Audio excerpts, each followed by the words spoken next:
Сәлеметсіздер ме? Добро пожаловать на уроки казахского языка. Тема сегодняшнего урока – «Қайдан келдің?» Откуда идешь? Грамматическая тема сегодняшнего урока – шығыс септігі, исходный падеж. Познакомимся с новыми словами. Жаңа сөздер. Кешіріңіз. Сауда орталығы. Ағаш. Салу. Кішірек. Ауыл. Кітапхана. Отыру. Шығу. Бөлме. Жиналыс. Алыс. Жақын. Мұғалім. Жеміс-жидек. Әзірлеу. Электронды пошта. Көрме. Ұшақ. Әскер.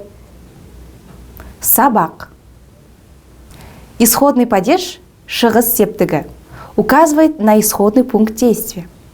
Вопросы шығыс септік кімнен, от кого, неден, от чего, қайдан, откуда.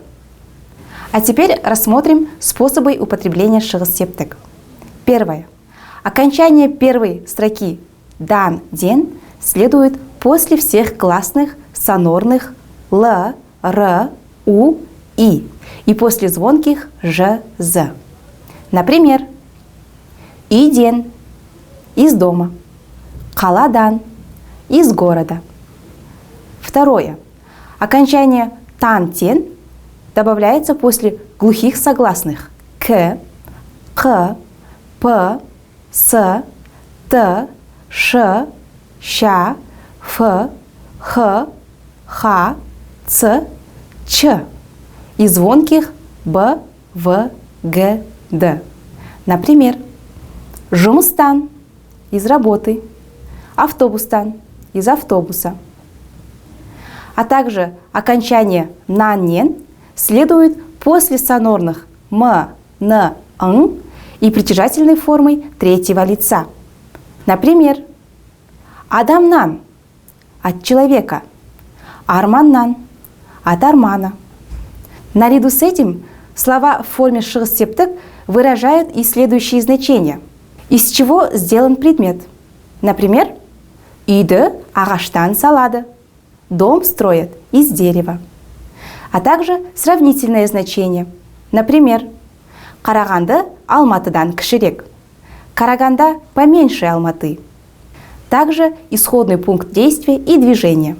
Например, әке-шешем ауылдан келді. Родители приехали из аула. А также начало действия во времени. Например, студент таңертеңнен кітапханада отырды.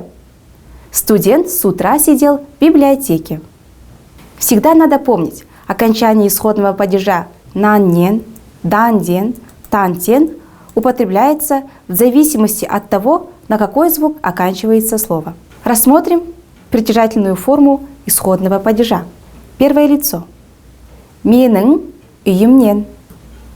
Менің қаламнан. Из моего дома. Из моего города. Сенің үйіңнен. Сенің қалаңнан. Из твоего города. Из твоего дома. Сіздің үйіңізден. Сіздің қалаңыздан. Уважительная форма с вашего дома. С вашего города. Оның үйінен. Оның қаласынан. С его либо ее города. С его дома. Рассмотрим множественную форму. Біздің үйімізден. Біздің қаламыздан. С нашего дома. С нашего города. Второе лицо. Сендердің үйлеріңнен. Сендердің қалаларыңнан. С вашего дома, с вашего города. А также уважительная форма сіздердің үйлеріңізден, сіздердің қалаларыңыздан. С вашего дома, с вашего города. Третье лицо олардың үйлерінен, олардың қалаларынан. С их городов, с их домов. Шығыс септігі управляет следующими послелогами. Кейін, соң, в переводе после, за. Например, ол кезекке Арсеннен кейін тұрды. В очереди он стоял за Арсеном. Жиналыстан соң концерт болды. После собрания был концерт. А также басқа, в переводе кроме. Например, бөлмеде Сарадан басқа ешкім болмады. В комнате не было никого, кроме Сары. Бұрын, раньше. Студенттер аудиторияға мұғалімнен бұрын келді. Студенты пришли в аудиторию раньше учителя.